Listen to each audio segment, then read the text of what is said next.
आप देख रहे हैं रेड लाइन इस्लामाबाद स्टूडियो से। पाकिस्तान में सियासत को बामकसद बनाने की ज़रूरत है, बासमर बनाने की ज़रूरत है, लेकिन सियासत के अंदर बहुत ज़्यादा हम हर वक्त भंगड़े की कैफियत देखते हैं, जिसमें आपाधापी भी है, जिसके अंदर टकरें भी हैं। क्या पाकिस्तान की सियासत किसी अच्छी करवट बैठ पाएगी? इसका ताल्लुक पाकिस्तान की सियासी जमातों के अंदरूनी हालात से है। तो आज हम पाकिस्तान मुस्लिम लीग नून की भी बात करेंगे और पाकिस्तान तहरीक इंसाफ की भी बात करेंगे। नून लीग की तरफ से हमारे पास राना सनाउल्लाह खान साहब मौजूद हैं, सदर मुस्लिम लीग नून पंजाब। उनसे ज़रा पार्टी के अंदरूनी मामलात का जिक्र करेंगे और ये भी देखेंगे कि जो आने वाले दिनों में PTI की तरफ से कहा जा रहा है कि वो उनके खिलाफ तो खैर FIR दर्ज करवा रहे हैं, क्योंकि इनका एक मुबैना बयान उनको पसंद नहीं आया, जिसकी उन्होंने वजाहत दी। लेकिन साथ साथ नून के अंदरूनी हालात क्या हैं, इस पर बात करेंगे। और प्रोग्राम के दूसरे हिस्से में हम बात कर रहे होंगे PTI का ये बयान कि जब तक हम नहीं जीतेंगे तब तक किसी की जीत तस्लीम नहीं करेंगे। राना साहब, बहुत शुक्रिया आपने हमें ज्वाइन किया। पहले तो आपने आई एम श्योर बहुत सारे बयानात वजाहती दे चुके होंगे, लेकिन मैं ज़ाती तौर पर आपसे जानना चाहूँगा कि जब आपने ये कहा कि वज़ीर ख़ज़ाना और वज़ीर दाखिला हमारी हुकूमत की सर्वाइवल की या उसके चलने की ज़मानत है, तो इससे आपकी मुराद क्या थी? उनकी कारकर्दगी आप ज़मानत के तौर पर ले रहे थे, उनकी मौजूदगी आप ज़मानत के तौर पर ले रहे थे? क्योंकि ख्वाजा आसिफ ने मेरे प्रोग्राम में कहा कि मैं राना साहब की बात से इत्तफाक नहीं करता, ये हमारे अपने बंदे हैं।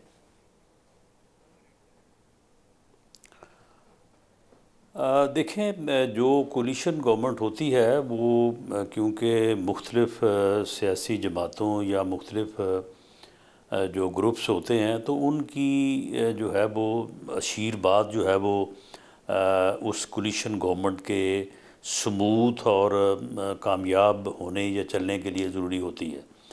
तो उसमें सबको जो है वो अकोमोडेट किया जाता है। अब मिसाल के तौर पे जरदारी साहब को जो प्रेसिडेंट हाउस में हमने बैठाया है, तो ये अपनी हुकूमत की मजबूती और जो है वो स्मूथ जो है वो रनिंग के लिए बैठाया है ना। इसी तरह से किसी को हम किसी सूबे का गवर्नर भी बनाएंगे, इसी तरह से कोई किसी जगह पे चेयरमैन बनेगा। तो ये सारे मामला जो हैं, ये सारे जो है वो उनकी बुनियाद तो यही होती है। अब उसको तस्लीम करना या ना करना वो ठीक है, वो ख्वाजा साहब की जो है वो अपनी राय है। लेकिन मैं ये समझता हूँ कि ये दोनों साहिबान जो हैं, इन साहिबान की वजह से हुकूमत की जो डे टू डे और अदरवाइज़ जो फंक्शनिंग है उसमें बड़ी आसानी रहेगी, और वो आसानी ही जो है वो हुकूमत के चलने की ज़मानत है। वो आसानी ही जो है वो रहेगी, तो हुकूमत जो है वो कामयाबी से हमकिनार होगी।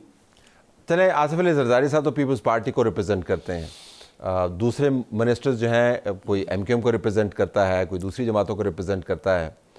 तो ये जो दोनों साहिबान हैं, ये किस जमात को रिप्रेजेंट करते हैं? ये जिस तरह से ख्वाजा साहब ने कहा कि ये हमारे बंदे हैं, ये हमें रिप्रेजेंट करते हैं। नहीं तो फिर आपके बंदे हैं, तो फिर आपके बंदे तो दूसरे भी हैं, तो इनको आपने फिर सिंगल आउट नहीं, तो आपने एक और मिस्टीरियस बयान दे दिया। नहीं, सुन ले, नहीं सुन ले ना, आप भी समझते हैं, मैं भी समझता हूँ, और ख्वाजा साहब भी समझते हैं।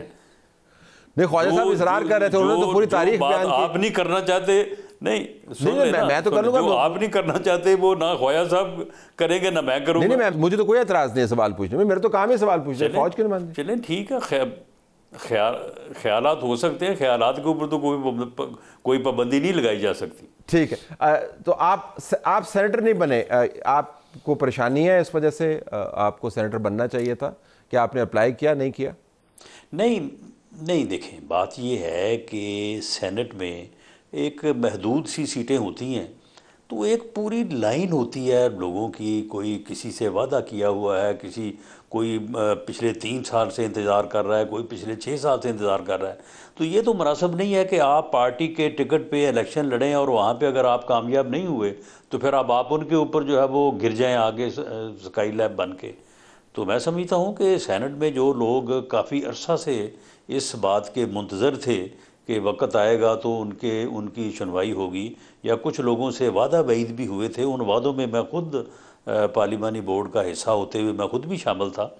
तो मेरा ख्याल है कि अगर वो तमाम वादे और तमाम जो है वो मामले पूरे होते और उसके बावजूद भी कोई जगह होती तो फिर ठीक है, फिर कोई ऐसी बात नहीं है कि वहाँ पे जाने में कोई ममानत है। तो ऐसी सूरत वहाँ पे बड़े प्रेशर्स थे और वहाँ पे काफ़ी एक लंबी लाइन थी, बल्कि मेरा ख्याल है कि उसमें से भी कुछ लोग जो है वो रह गए हैं अभी। पंजाब के मामलात में भी हम आपसे डिस्कस करते हैं, लेकिन मरकज़ में जहाँ पे मैं बैठा हुआ हूँ वहाँ पर शहबाज शरीफ साहब की हुकूमत के पहले चंद फैसले हैं जिनमें से इरसा चेयरमैन को उनको तब्दील करना पड़ा, फिर इकनॉमिक कोऑर्डिनेशन कमेटी के सरबराह को उनको तब्दील करना पड़ा, वज़ीर ख़जाना को वहाँ पर लाना पड़ा, इसहाक डार साहब जो हैं उनको फाइनेंस मिनिस्टर नहीं बनी, चले वो तो हमने देख लिया कि वो क्यों नहीं मिली उनको। तो लगता है कि बहुत हड़बौंग है आप कि आपने निज़ाम चलाना कैसे है। जिस आसानी का आप जिक्र कर रहे हैं वो इतनी आसानी से आपको मिल नहीं रही है। ये इंप्रेशन ठीक है या गलत है? ये दो तीन चीज़ें जो जिनका आपने जिक्र किया है उससे थोड़ा जो है ये जो है जायका जो है वो तल्ख हुआ है। लेकिन जो बात हम इससे पहले कर रहे थे तो वो उसका मकसद तो यही है ना कि ये मामला जो है ये सबूत तरीके से जो है वो चले। अब इरसा के चेयरमैन का जो मामला है, अगर पीपल्स पार्टी इरसा के चेयरमैन के तैनात होने और नोटिफिकेशन जारी होने के बाद इस मामले को मीडिया में ना लेके आती, प्रेस कॉन्फ्रेंस ना करती और ख़ामोशी से प्राइम मिनिस्टर साहब से कहती कि जनाब ये गलत हो गया है तो आप इसको वापस ले लें, तो प्राइम मिनिस्टर कहते कि चलें ठीक है जी, इसको ज़रा 2-4 दिन चलने दें और उसके बाद फिर उनसे बात करेंगे इरसा के चेयरमैन से, वो खुद ही इस्तीफ़ा दे देंगे, अपनी किसी मजबूरी का जिक्र कर देंगे और या कोई हफ्ते बाद जो है वो हम इसको वापस ले लेंगे। लेकिन उस दिन उस मामले को मीडिया में लाना, सबको सुनाना, सबको दिखाना, उसके बाद फिर उसी दिन जो है उसको वापस करवाना, ये बड़ी सीधी बात है कि हमें ये अच्छा नहीं लगा। और मैं समझता हूँ कि मियाँ शहबाज शरीफ साहब जो हैं उनमें ये खूबी है कि वो इन चीज़ों को अकामोडेट करते हैं। वो 16 माह भी करते रहे हैं, उसकी 20 मिसालें जो हैं वो हमारे सामने, तभी वो कोलिशन गवर्नमेंट जो है वो कामयाबी से उसने अपना अरसा जितना भी था वो पूरा किया। तो यही वजह है कि पार्टी ने जब ये फ़ैसला किया कि ठीक है जी गवर्नमेंट जो है वो लेनी है, वरना पहले तो ये राय बड़ी स्ट्रॉन्ग थी कि हमें वफाक में हुकूमत जो है वो नहीं लेनी चाहिए।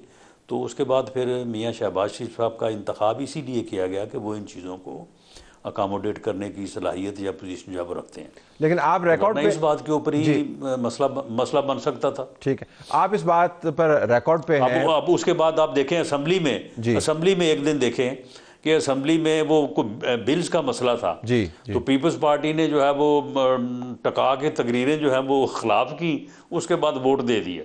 ठीक है, यानी अच्छे भी बन गए, उसके बाद हमारा काम भी कर दिया। ठीक। तो ये चीज़ें जो हैं ये मेरा ख्याल है कि इस किस्म का जो है ना सिलसिला ये आसानी की निशानी है, जारी रहेगा। ये आसानी की निशानी है कि जी बड़का जोर दिया मारो लेकिन कम कर दो, ये आसानी की निशानी है ना। ये आसानियां होती हैं जिसके लिए आपने सारा मामला तय किया हुआ। राणा साहब आप रिकॉर्ड पे हैं ये कहते हुए जरा उस मामले को आगे लेके चलते हैं कि जो पीडीएम की हुकूमत थी, जिस सिफ्त का आप जिक्र कर रहे हैं शहबाज शरीफ साहब का, आपने कहा कि वो अकामोडेट करते हैं इन मामलात को, वो रिजॉल्व कर लेते हैं, उसका नुकसान हुआ ना जमात को। आप रिकॉर्ड पे हैं ये कहते हुए कि पीडीएम की हुकूमत अगर ना होती तो आपको 2/3 मेजॉरिटी मिलती। अब वही आसानी जो है बहुत बड़ी सियासी मुश्किल में भी आपके बदल सकती है ना। पीडीएम में आपने तजर्बा करके देख लिया, ये एक्सेप्ट करना, अकामोडेट करना, कॉम्प्रोमाइज़ करना आसानी की तलाश में, तो आपने बहुत सियासी नुकसान उठाए।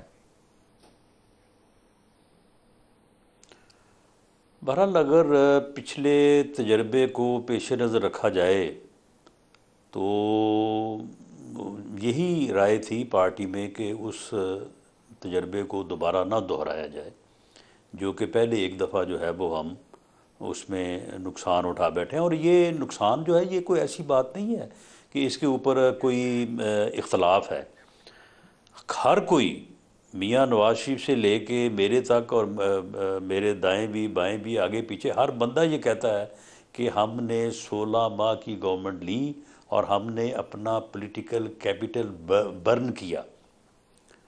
अब उसमें क्यों किया कि मुल्क जो है वो डिफ़ॉल्ट से बचे। हमारे इस आर्गूमेंट को लोगों ने पार्शली एक्सेप्ट किया, फुली एक्सेप्ट नहीं किया। अगर फुली एक्सेप्ट करते हमें सादा अक्सरियत मिल जाती। पार्शली एक्सेप्ट किया। तो ये तो हम सब मानते हैं कि हमने अपना पॉलिटिकल कैपिटल जो है वो बर्न किया। मियाँ शहबाज शरीफ साहब भी ये कहते हैं, पार्टी लीडर भी ये बात कहते हैं, बाकी जो सेकंड लीडरशिप है वो भी सारे कहते हैं। तो अब भी जो है, जो हम अपना पॉलिटिकल कैपिटल जो है वो तो बर्न होगा। अब जो मामलात आगे चलेंगे, जब टैक्सेशन होगी, बाकी मुश्किल तरीन फैसले, देखें ना जी, अब जब हम कहते हैं कि मुश्किल तरीन फैसले, तो मुश्किल तरीन फैसले वो किसके लिए हैं? लोगों के लिए है ना। तो मुश्किल तरीन फैसले करेंगे, तो मुश्किल तरीन फैसले जब कोई भी हुकूमत करती है तो अपना पॉलिटिकल कैपिटल ही बर्न करती है। लेकिन उसके नतीजे में अगर मुल्क जो है, अगर वो इस मुआशी दलदल से निकल आता है, तो फिर हमें ये उम्मीद है कि फिर लोग हमें, हो सकता है चलो अप्रिशिएट करें, हमें हार डालें, हमारी तारीफ़ करें, या हमारी गलतियां जो है वो माफ़ कर दें। लेकिन अगर ऐसा ना हुआ तो फिर यकीनन इसमें कोई शक नहीं है कि हम पहले से ज़्यादा नुकसान में जाएंगे। पहले से ज़्यादा नुकसान का मतलब ये है कि इससे भी बुरे हालात बन सकते हैं, जिसका मतलब ये है कि आप सियासत से आउट हो जाएंगे, आपकी जमात, अगर आपको वैसे नुकसान उठाना पड़ा उस तरीके से। जो जिस उम्मीद से आप सियासत के अंदर आए हैं कि पाकिस्तान को तब्दील करेंगे, 2/3 अक्सरियत होगी, नवाज शरीफ आएंगे, हर पास से टोल वजनगे, तो अब दोबारा ही अगर वही हालात बन रहे हैं राना साहब, तो इसकी कॉस्ट तो बहुत बड़ी होगी ना। बतौर सियासतदान आपको फिक्र तो होगी कि नहीं? देखिए, पूरी फ़िक्र के साथ हम पूरी जदोजहद जो है वो करेंगे, और पूरा जो है वो अपनी कमिटमेंट के साथ जो है वो कोशिश करेंगे। तो बाकी फिर आगे कामयाबी और नाकामी जो है वो तो फिर अल्लाह के हाथ में है। बिल्कुल। टुवर्ड्स द एंड मैं थोड़ा सा इमरान खान के बारे में पूछना चाहूँगा कि आपने बहुत सख्त हाथ रखा है इमरान खान के ऊपर। आपका एक हालिया बयान भी चला जिसके ऊपर कल भी पीटीआई की तरफ से बयान जारी हुआ कि हम आपके ख़िलाफ़ जो है एक एफआईआर दर्ज करवाएंगे। उनके लॉयर जो है वो थाने के बाहर खड़े रहे, तो उन्होंने पूरा हंगामा खड़ा किया। आपने जो वजाहत दी कि मैंने तो सियासी बयान दिया था, उसका कोई असर नहीं हुआ।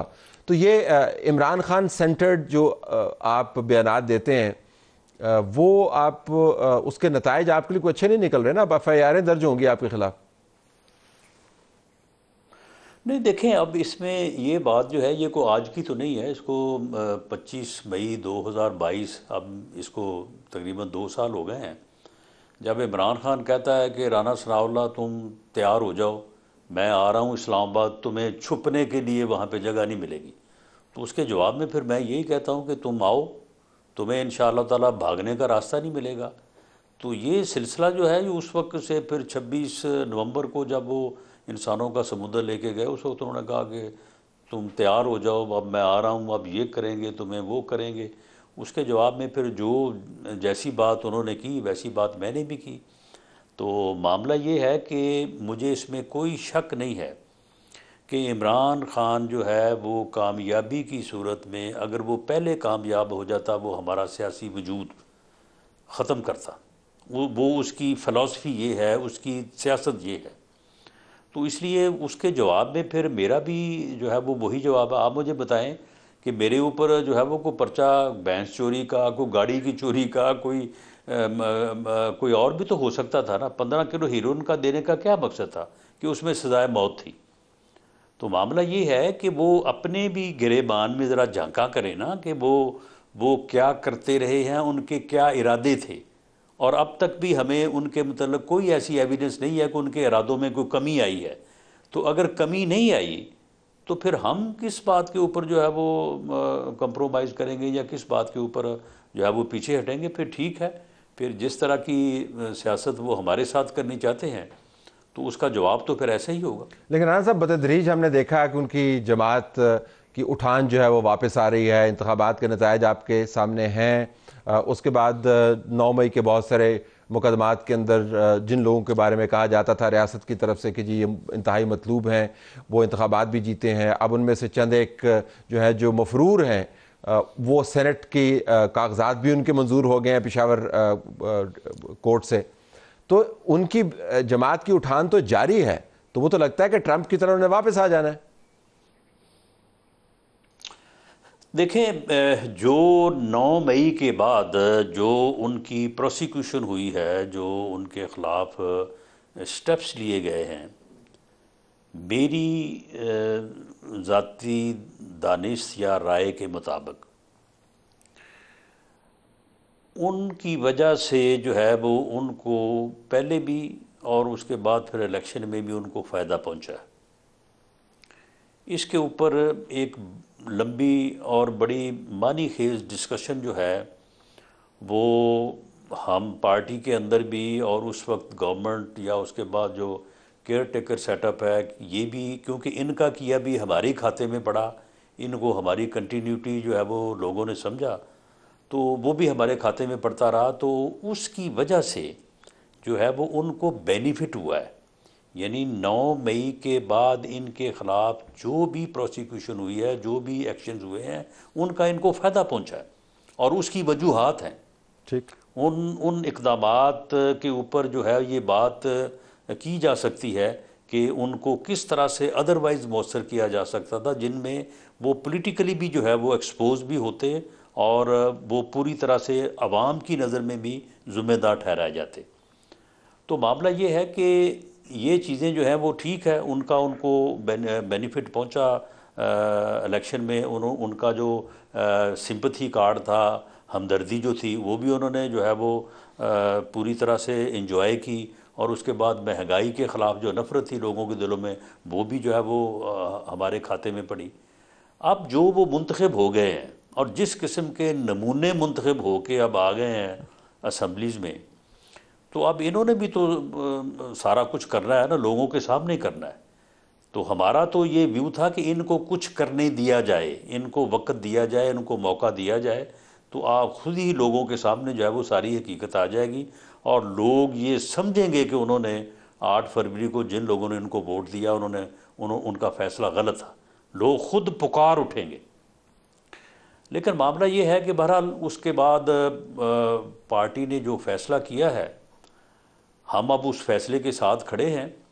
लेकिन बहरहाल ये चीज़ें जो हैं, ये इनके चेहरे, इनके बयानात, ये जो असम्बलियों के अंदर कर रहे हैं, जो ये बाहर कर रहे हैं, ये सारी चीज़ें जो हैं ये वैल्यू होंगी और मैं समझता हूँ कि लोग बहुत जल्द जो है वो इस नतीजे पे पहुँचेंगे कि 8 फरवरी को उन्होंने जो फ़ैसला किया है वो फ़ैसला दुरुस्त नहीं था। ये देखते हैं कि लोग ये फैसला करें वोट देने की हद जी कि उन्होंने फैसला दुरुस्त नहीं किया, या वो ये कहेंगे जी कि कितने दबंग लोग हैं, देखें जी कैसे वापस आ गए, हमने अमेरिका के अंदर ये होते हुए देखा। राना साहब, आपका बहुत शुक्रिया, आपने हमें ज्वाइन किया। Let's take a break. Programme में खुशामदीद नाज़रीन। अब ज़रा बात कर लेते हैं पाकिस्तान के अमूमी मसाइल के। हमने हमेशा कहा है कि सियासत के ज़रिए मसाइल हल होने, लेकिन अब लगता ये है कि सियासत ही एक मसला बनती जा रही है।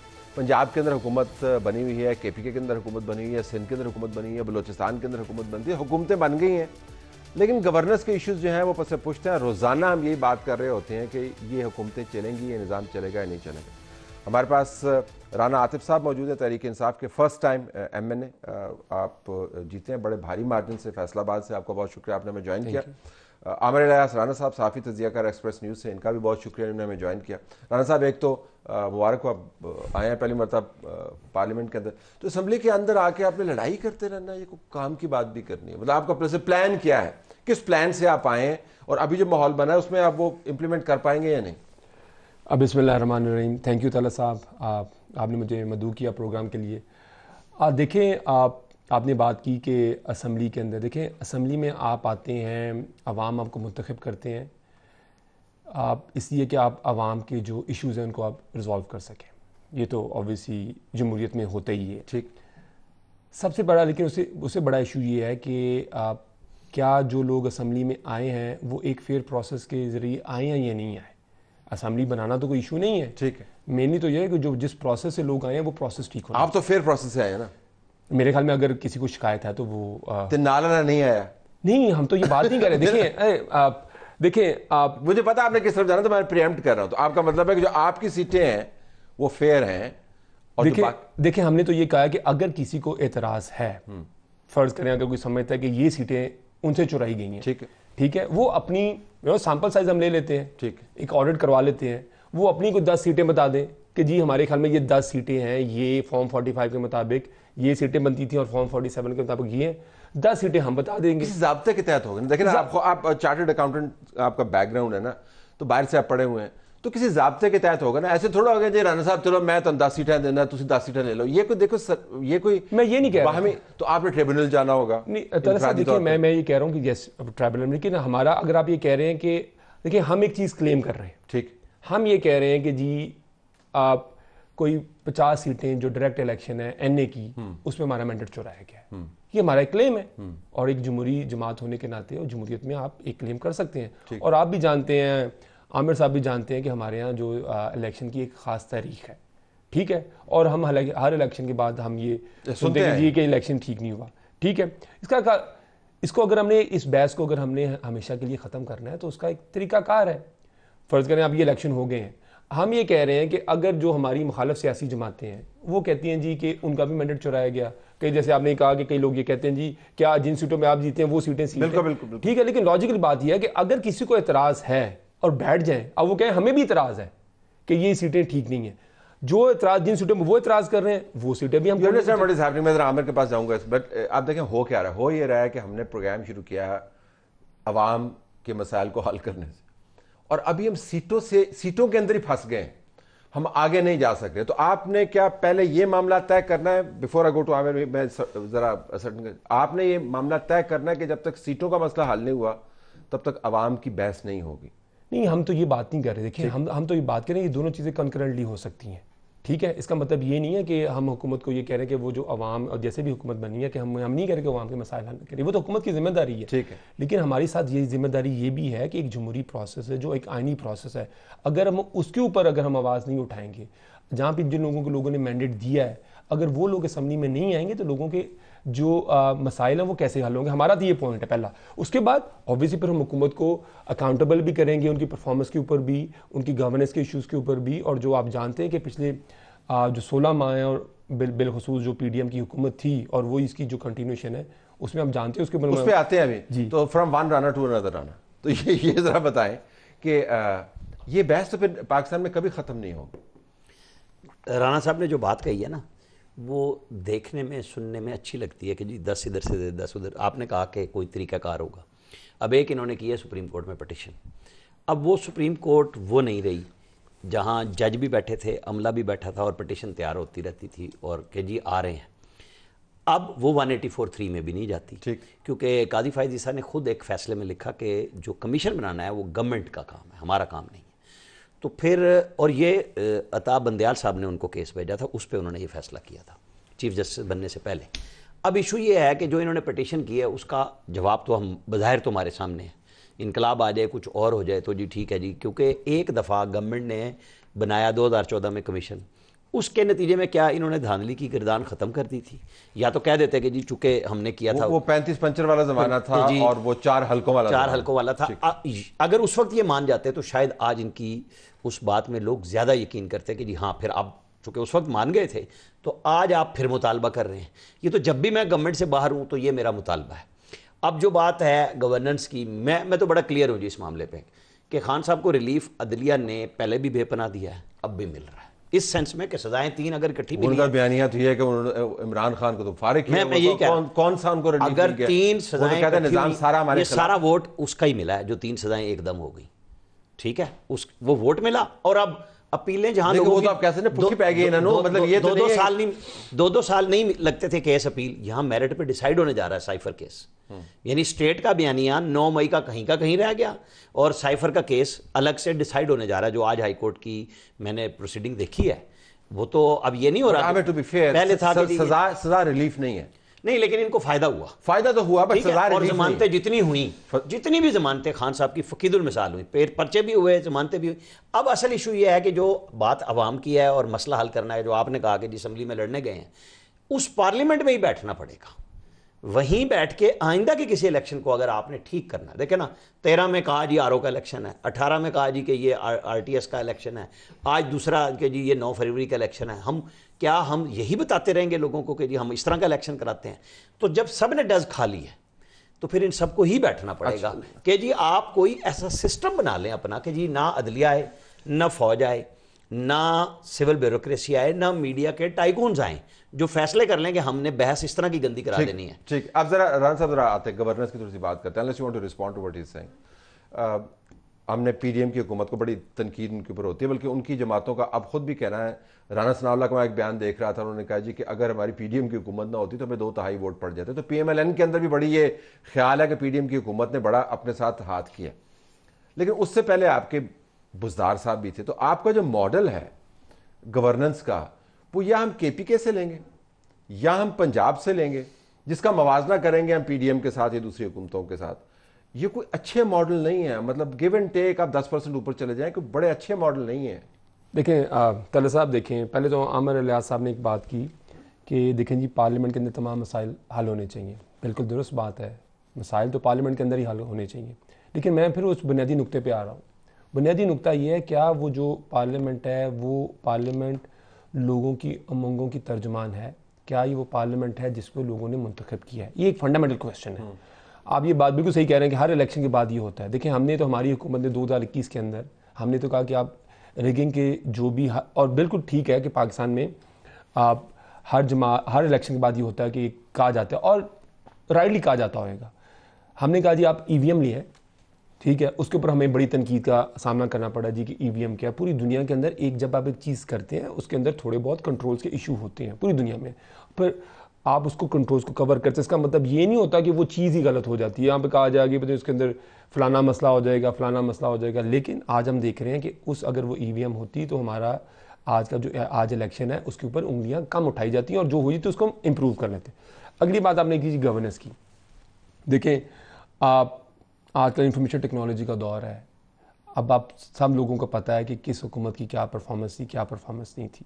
पहले तो जी ये है कि जब लोग ये कहते हैं, मैं बड़ा उम्मीद तौर पे ये सुनता हूँ कि आप पीटीआई की हुकूमत देखिए, हमारी 3.5 साल हमारी हुकूमत रही है, 1-2 माह ऊपर नीचे होंगे। तकरीबन अगस्त 2018 में बनी और अप्रैल 2012 में मार्च में हमारी केपी में 9.5 साल। ठीक है जी, पहले तो मैं उस पर आ जाता हूँ आपकी फेडरल और जो आपका पंजाब की हुकूमत है। देखें जिन हुकूमतों ने 35-40 साल, अगर ये इन्होंने अवाम के मसाइल इतने हल कर दिए होते तो हमने किस चीज़ को आगे हल करना था, ठीक है ना। इसका मतलब ये पहले लोग ये एक्सेप्ट करें कि पहला तो जो मॉडल था वो तो गवर्नेंस का मॉडल फेल्ड मॉडल। लेकिन आपके पास कथा कलामी आप कंटिन्यू कीजिएगा, आपके पास बहुत अच्छा मौका था कि आप एक नया मॉडल मुतारफ करवाते हैं, ताकि हम कहते हैं कि 3.5 साल में ये धांसू चीज़ आई है।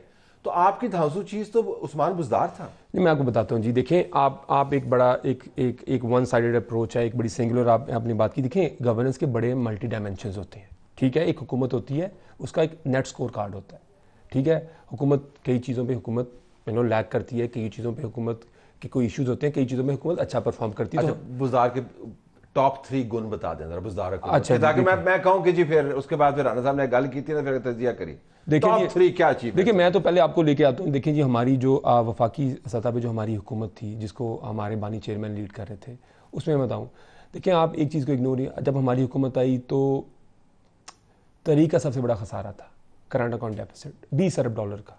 हमारे पास 3 हफ्ते की इंपोर्ट के हमारे पास पैसे थे, ठीक है ना। और सारे लोग ये कह रहे थे कि जी आपको IMF के प्रोग्राम में जाना पड़ेगा, सबसे बड़ा क्राइसिस था। आप देखें कि उसके बाद जैसे हम उस क्राइसिस से निकल रहे थे तो इस सदी की सबसे बड़ी वबा कोविड आ गया, ठीक है। अब हम इसे IMF की नेगोशिएशंस के अंदर सबसे बड़ा, आपको पता है पहला स्पैनर किसने फेंका था? वो आपके जो थे फास्ट बॉलर बहुत तेज, इमरान खान साहब के जल उमर के जो बेटे हैं, उन्होंने फेंका था। उनको आपको हटाना पड़ा था, मतलब आपने 6-7 महीने जो है, और वो रिकॉर्ड का हिस्सा, तो आपने वहां से उछल के आप चले गए कोविड के ऊपर, पर जो economic management was not really great. मैं देखिए वो तो देखें, वो सब चीज़ें देखें, वो नंबर्स के अंदर ट्रांसलेट होंगी, ठीक है ना। अब हम अगर आपकी बात को मान भी लिया जाए, मैं अगर बीच में छोटा सा असद उमर के ऊपर तो इल्ज़ाम आ गया ना, खान साहब का अपना फिक्रा हॉन्ट कर रहा था कि मैं खुदकुशी कर लूँगा, IMF के पास नहीं जाऊँगा। और जब 1.5 साल बाद मुझे याद है PM हाउस में एक प्रिंट मीडिया की ब्रीफिंग थी और इलेक्ट्रॉनिक मीडिया के लोग थे, लाइव नहीं थी वो, उनसे पूछा गया कि आपको रिग्रेट सबसे ज़्यादा किसका है, तो उन्होंने कहा मुझे IMF के पास फ़ौरन ना जाने का। देखिए आप सॉरी, आपने आमिर साहब ने मेरी बात इंटरप्ट कर दी। देखिए अगर आप मुझे जुमला मुकम्मल करने देंगे तो शायद मेरा एक पॉइंट ऑफ व्यू आ जाए, you might not agree with that, ठीक है। तो उसमें हुआ जी कि ऑब्वियसली खान साहब का जो पॉइंट ऑफ व्यू था, वो जो इकोनॉमी की ये हालत कर गए थे, ठीक है ना, तो उसके बाद IMF के पास जाना नागुज़ीर हो गया था। अच्छा, उसके बाद हम आ जाते हैं जी, देखें 2021-22 की और 20-21 की और 20-21 और 21-22 का जो इकोनॉमिक सर्वे ऑफ पाकिस्तान है, 20-21 की हमारी इकोनॉमिक ग्रोथ थी 6%। देखिए हर चीज़ नंबर में ट्रांसलेट होएगी, ठीक है ना। अब क्वालिटेटिव हम यहाँ पे बैठ के एनालिसिस करना शुरू करते हैं, उसके लिए हमें 2 दिन लग जाएंगे। और 21-22 की जो इस हुकूमत ने इकोनॉमिक सर्वे छापा, हम अप्रैल में गए, जून में इन्होंने जो सर्वे छापा जुलाई के अंदर, उसमें 6.3% है। और आपको पता है पिछले 2 साल से हमारी इकोनॉमी कॉन्ट्रैक्ट कर रही है। बिजली के जो एवरेज हमारा टैरिफ था, जो हम 18 रुपये पे 17 से 18 रुपये पे छोड़ के गए, आज बिजली की 60 रुपये यूनिट से ऊपर जा चुकी है। आपने IMF से मुआहदा ही किया था ना? नहीं, हमने IMF से मुआहदा नहीं किया था। यही मुआहदा किया था। नहीं, सुने तले साहब, देखिए मैं आपके मुआहदे का हिस्सा I will present the hard facts, जो कि शायद कुछ लोगों को पसंद ना आए, लेकिन वो हार्ड फैक्ट्स ही हैं। देखें, ये जो बिजली के मुआहदे थे, जो टेक और पे के ऊपर थे, ये हमने नहीं किए। आज आप देखें कि हमारे दौर के अंदर जो आपका सर्कुलर डेट है वो इंक्रीज़ कर रहा था, लेकिन एट ए डिक्रीजिंग रेट था, ठीक है। और हमारा प्लान ये था कि हमने इस साल, जब तक हमारी हुकूमत खत्म, हमने उसका जो स्टॉक था, नेट स्टॉक हमने ज़ीरो करना था। आज आप देखें, इस साल आप देखें कि जो आपकी कैपेसिटी पेमेंट है, देखें ये नूनी वाले क्रेडिट तो लेते हैं कि हमने बिजली, और उन बिजली के मायदों की वजह से ही आज पाकिस्तान यहाँ खड़ा है। आपने 41,000 मेगावाट आपने लगा लिया, ठीक है, और आपके पास इस साल की जो आपकी कैपेसिटी पेमेंट है वो 2200 अरब रुपए है। वैसे आप चेक कर लें, ये हार्ड फैक्ट्स में ही आता है कि जब इमरान खान साहब ने जाते हुए कहते हैं कि हमने तो लैंड माइंस बिछा दी थी, जो आपने सब्सिडाइज बिजली दी थी वो 6 अरब डॉलर के नुकसान में ट्रांसलेट हुई थी 3 महीने में। इस मुल्क की जेब में से 6 अरब डॉलर देखें जी, ये भी हार्ड फैक्ट है। देखें, कल जुबैर उमर साहब जो कि हमारी पार्टी के नहीं है नुमाइंदे, ठीक है, अब वो नूनी के नुमाइंदे हैं, और वो नूनी के आप जो भी हैं ऑफिस बेरर पता नहीं है ही, लेकिन वो नूनी के हैं।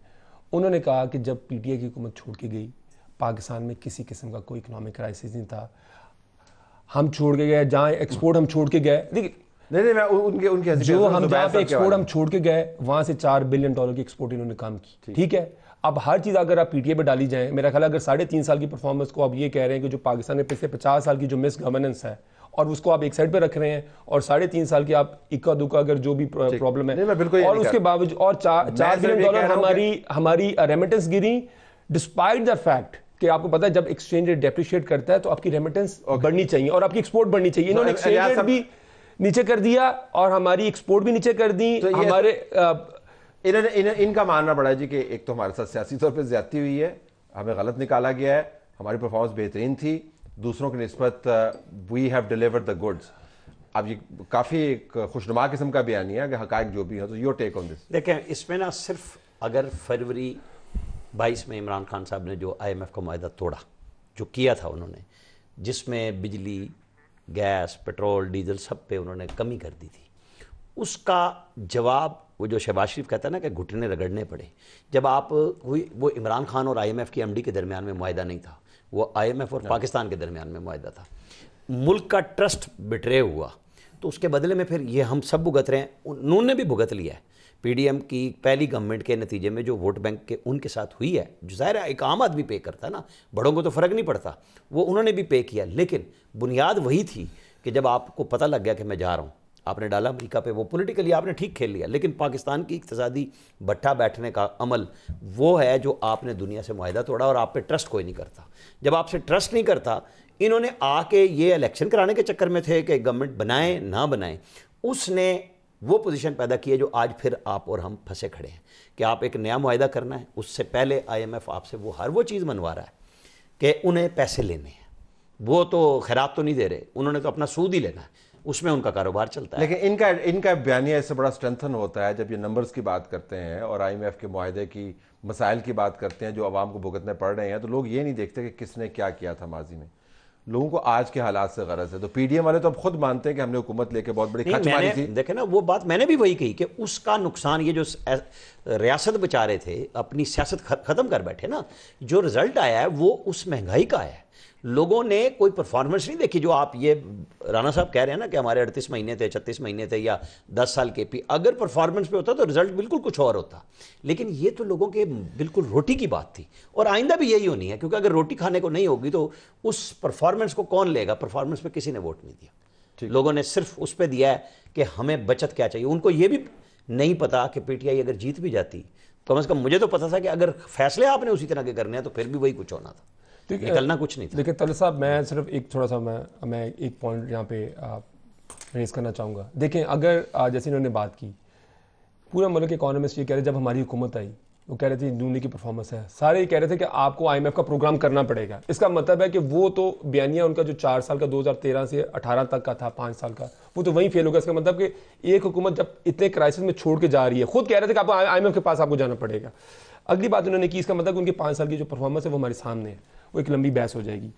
अगर इनको ये लगता था कि ये PTI ने इतना वो बुरा किया है बकौल, जैसे आमिर साहब ने ये कहा, तो जब 2022 के अंदर आप जनरल इलेक्शन कॉल कर लेते, जब वोट ऑफ नो कॉन्फिडेंस आया, पब्लिक को फैसला करने देते। देखें, वो तो बहुत बड़ी बेवकूफी की, आखिर में जो फैसला करना है वो पाकिस्तान की आवाम ने करना है। लेकिन आपने मानना नहीं ना, अगर आपके हक में नहीं, बहस जहां से हमने शुरू की थी उधर ही आ गए। नहीं, हमने देखें, आप ये बिल्कुल देखें, मैं इस बात से आपकी बसद साहब, मैं आपसे मुत्तफिक नहीं इस बात पे कि आप जो कह रहे हैं हमने नहीं मानना।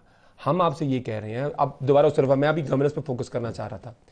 एक मुझे आप इंडिकेटर बता दें, हम भी ये कह देते हैं कि जी क्योंकि हमें तो इतनी ये इनकी पिछली 10 साल की जो परफॉर्मेंस थी 8 से लेकर 18 तक, तो हमें तो अगले 20 साल चाहिए परफॉर्मेंस को ठीक करने के। हमने 1.25 साल के अंदर अंदर, डिस्पाइट द फैक्ट कितने मुश्किल हालात थे, हमने 1.25 साल के अंदर हमने इकोनॉमी को टर्न अराउंड कर दिया। 2017 तक के फिगर्स इतने बुरे नहीं है। उसके बाद फिर जब आप साकिब शिरानी साहब के देखें वो साकिब शिरानी को आप कोट करेंगे, आप मुझे बता दें कि मैं किसको कोट कर सकता हूं, मुझे वो लिस्ट दे दें, मैं उनको कोट कर दूं। मैं आप बेशक इकोनॉमिक सर्वे आपने कोट किया, बसद एहतराम, आपने बिल्कुल सही किया, लेकिन इकोनॉमिक सर्वे के अंदर 2017 तक के नंबर्स जो है ना, मैं क्यों कोट कर रहा हूं 2017 के बाद शुरू हुआ था बुनियादी तौर पर एक वारदात, उसके बाद शुरू हुए थे धरने, उसके बाद शुरू हुआ था असॉल्ट, उसके बाद शुरू हुआ था Panama. When all of that happened, political turmoil. Panama तो देखिए वो तो 16 में शुरू हुआ, वो हमने नहीं शुरू किया, वो तो एक जो इंटरनेशनल कंसोर्शियम तो जर्नलिस्ट था, उन्होंने उन्होंने फैक्ट रिवील किया। लेकिन इसको इस बात को पीछे डालते हैं। देखिए मेरी बात सुने, 17 और 18 के अंदर आपने $12 बिलियन आपने कंज्यूम किया एक्सचेंज रेट को आपने रखने के लिए, स्टेबल रखने के लिए, ठीक है। $12 बिलियन आपने एक साल में आपने सिर्फ कंज्यूम किया ताकि इलेक्शन ईयर है आप वो कर सकें। मेरे कहना का मतलब ये है, एनर्जी क्राइसिस देख लें, एक्सचेंज रेट डेप्रिसिएशन देख लें, फॉरेक्स जो आपकी फॉरेन एक्सचेंज रिजर्व है उनकी रिडक्शन देख लें, आप बिजली की कीमतें देख लें, आप अपनी एक्सपोर्ट के अंदर कमी देख लें, आप अपनी रेमिटेंस के अंदर कमी देख लें। मुझे आप एक इंडिकेटर दे दें, एक मुझे इंडिकेटर बता दें जो इन्होंने आगे से एक इंप्रूव किया। मैं तो ये कंसीड कर रहा हूं कि आपका बड़ा पावरफुल बयानी है, इसमें कोई शक नहीं है। जो हालात है, जो आप नंबर्स कोट करते हैं, तमाम नंबर से मैं इत्तेफाक नहीं करता। मैं सिर्फ ये कह रहा हूं कि अगर आप स्टैंड अलोन मॉडल की तरफ जाएं तो आपका जो मैनेजमेंट का मॉडल है या पॉलिटिक्स करने का मॉडल है वो बहुत ज़्यादा स्टर्लिंग क्वालिटी वाला नहीं है। मैंने नाम लेके आपको बताया, बुज़दार साहब की हुकूमत मैंने देखी, 9 साल हमने KPK के अंदर हुकूमत दी थी, मरकज़ के अंदर जो मारामारी थी वो भी हमने देखी। लेकिन बसद एहतराम, आपका बयानिया ताकतवर होने के बावजूद बात उधर ही आती है कि आपने नतायज जब तक आपके हक में नहीं हो आपने माना नहीं। एक इमेज है और ये हम 2013 से देख रहे हैं, that's the image. Towards the end your take on this, ये इमेज तो फिर चेंज नहीं होने का ना, ये तो उन्होंने इसी के ऊपर रहना और नंबर इनके हक में जाने हैं।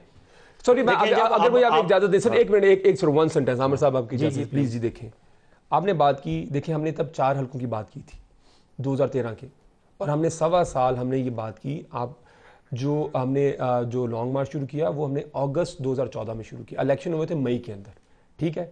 हमने सिर्फ ये कहा कि आप 4 हल्के खोल दें। क्यों कहा आपने? मेरी बात सुनिए, देखिए हमारा जमहूरियत के अंदर या तो क्या कि हमारा ये आईनी हक, इसके अलावा और भी कोई हक है? सुन तो नहीं सर, मेरी बात सुनिए, आप देखें, आप इसे डिसएग्री कर सकते हैं, ठीक है ना, लेकिन ये कोई गैर आईनी तो नहीं था ना, आप डिसएग्री कर सकते हैं। 4 हल्के वो देखें, लेकिन अब हमारी याददाश्त थोड़ी कमजोर है। वो जब 4 हल्के खुले तो उन 4 हल्कों के अंदर बेकायदियां पाई गई थी। ख्वाजा आसफ साहब का हल्का, ख्वाजा साद रफीक का हल्का, आजाद सादिक वाला हल्का और लोधरा वाला हल्का। हुण जेडे कोई हल्के खोले ने, जेडे बंदे हारे ने, तुसी कह रहे हैं कि हुण हल्के क्यों खोले? नहीं, हम तो ये कह रहे हैं कि अगर हल्के खोले तब मसला है, हल्के नहीं, हम तो ये कह रहे हैं कि अगर आप बैठे टेबल के ऊपर, आप एक टर्म्स ऑफ आप, लेकिन बात ये है कि हमने सैंपल साइज ले लें कोई। आप साकिब निसार ने रोका इमरान खान के हल्के की काउंटिंग को, ये कह के कि अब इलेक्शन हो चुके। अब आपका जो हल्का खुल रहा है, आप कहते हैं, जो आप कह रहे हैं कि जी वो जीत रही है नून लीग।